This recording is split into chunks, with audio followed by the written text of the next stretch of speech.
My name is Hope Boykin, and I am so thrilled to be back with you to celebrate Ailey All Access. Tonight, we have a special program planned, but before we do any of that, I am here with the wonderful Tracy Inman, who is the director of the Ailey School. Hi, Tracy. How are you? Hello, I'm well, Hope. Thank you. How are you?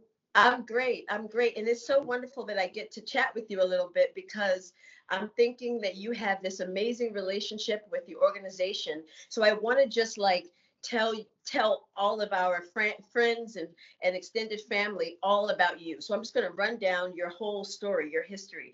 You were born in Washington, D.C. You went to Duke Ellington School of the Arts to study music, and then the dance bug got you. And when you moved to New York, you studied at the Ailey School. You were chosen by Sylvia Waters to be a part of the then called Ailey Repertory Ensemble, but now we know it as Ailey 2. Correct. And then you joined the Jamison Project, handpicked by Judith Jamison. And after Mr. Ailey passed away, she brought you as one of 5 or 6 company members Six. back to be a part of the Ailey company. And then from there, some time passed. You did some amazing things. And then you came back to teach Horton at the school. You became the director of the junior division. And now you're the co-director of the Ailey School. I mean, look at all of that stuff that's Yeah. happened. You have influenced lives, and I was a student at the school, and I got a chance to see you on stage. So I'm watching you dance, and then I'm watching you fill my life with movement and fill my life with joy. And now you're bringing other new generations into this process. I mean, goodness, what a story, what a career, and how you've grown up through the organization is outrageous. Thank you, I- Hope. Thank you. It's been very fulfilling, to say the very least. Very yeah. fulfilling. Yes.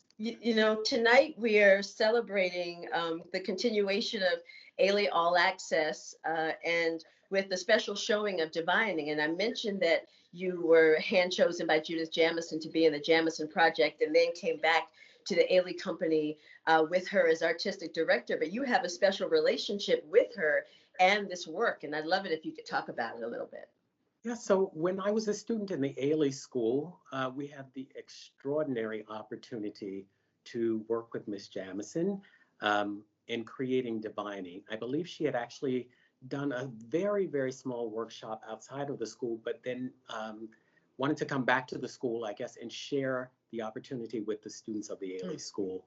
And I was one of the few students that was selected to participate, and it was an amazing, it was more than just an experience, and it was an event. It was like, it was incredible. You just can't imagine what it was like to have Miss Jamison come in and work with you. And when she came into the room, every time she came in the room, it was just like God came in the room for us. We were so young and so enamored by her creativity and what she was able to offer us and her vision, I think. Yeah. Yeah.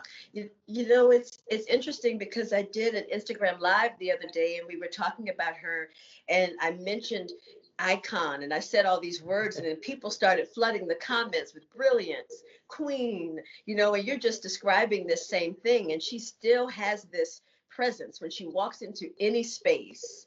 We You know can she's feel it. there. You can feel it. You can You just can feel it. feel You it. know it. It's there. It is So there. what was it like trying to learn choreography and then give her what you want? Because as a young artist, that's all you want to do is please the person in the front Oh, of the room.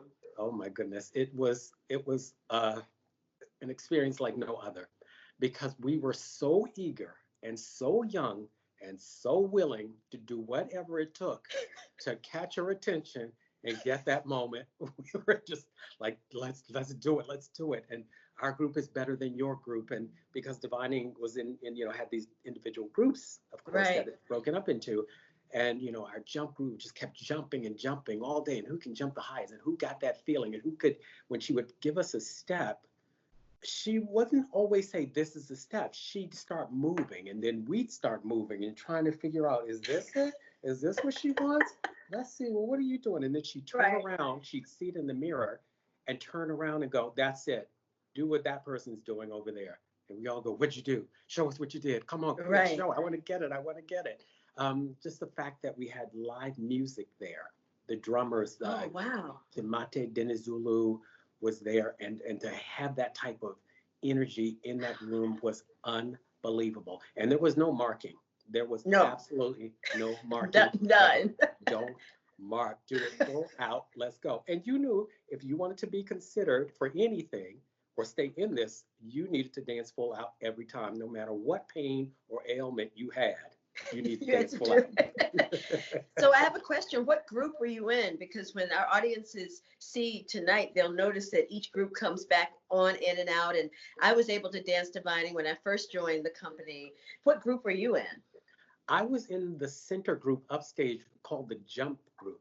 So I remember distinctly the vision that she would give us in terms of what we were doing in that particular that movement and the impact it should have and how it relates to the earth and Mm. Africa and that whole that vision was so empowering for us, I think.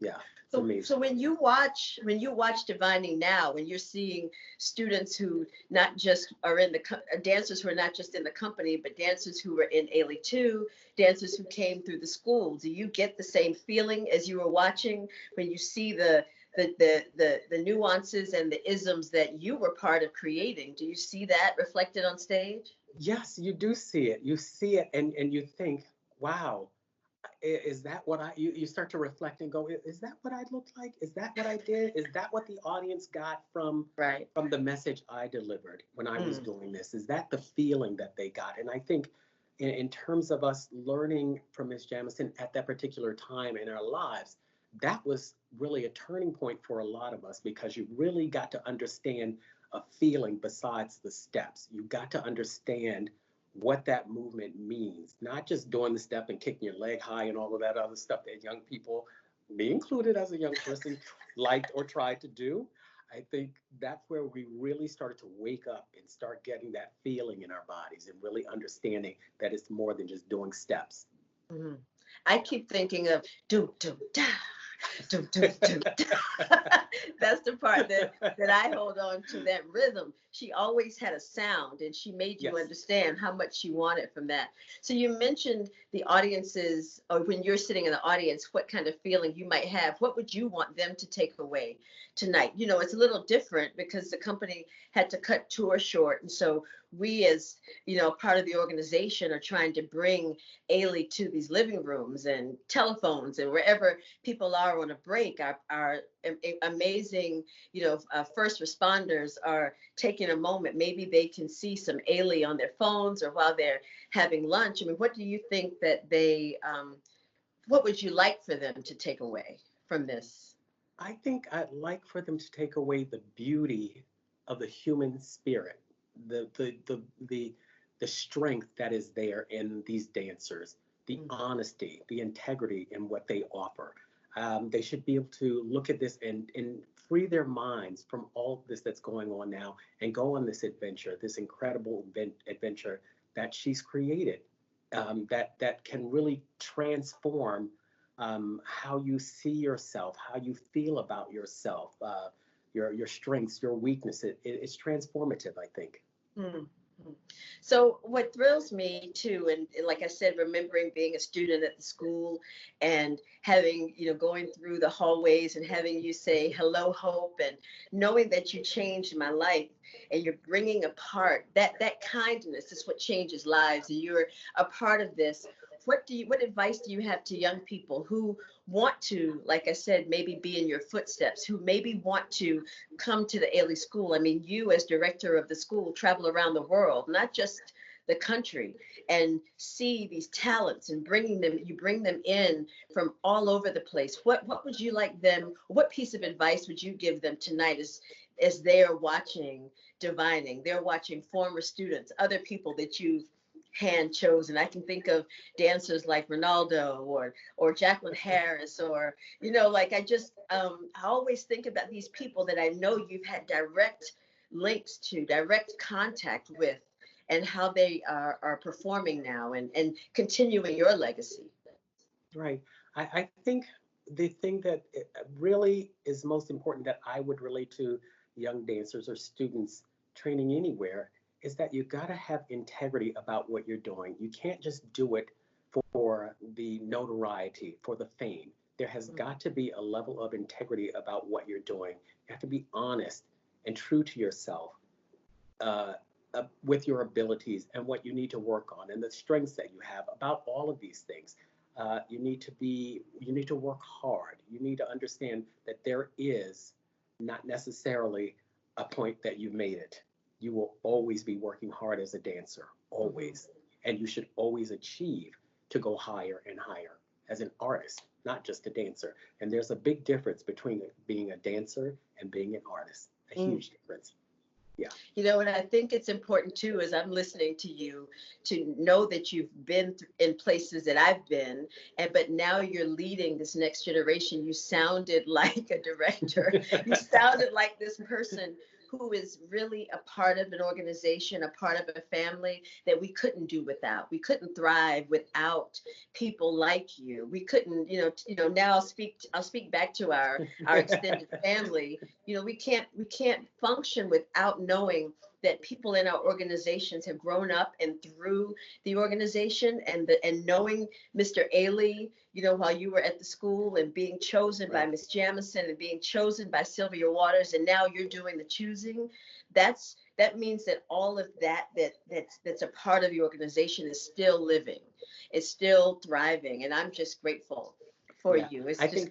Thank you. I really appreciate it, Hope. I think that's the beauty of Ailey itself, is that it's ever growing. It never stops. It always continues to give. It's as Mr. Ailey said, giving back to the people, not just internally, externally. It's a through line that continues to evolve. Well, thank you so much. I'm so excited to watch my coworkers tonight in a work that was created and built on the director of the Ailey School while he was a part of the school at 7 p.m. Eastern Standard Time. You can always go to find anything and everything Ailey at alvinailey.org/Ailey All Access. And you can, if that doesn't work for you, you can have YouTube or Facebook or Instagram is streaming. And I think it might be for a limited time, but please tune in and get all of your Ailey fullness, because we want to give us back to you. Thank you again, Tracy. Thank you so much. Thank you, Hope. Thank you.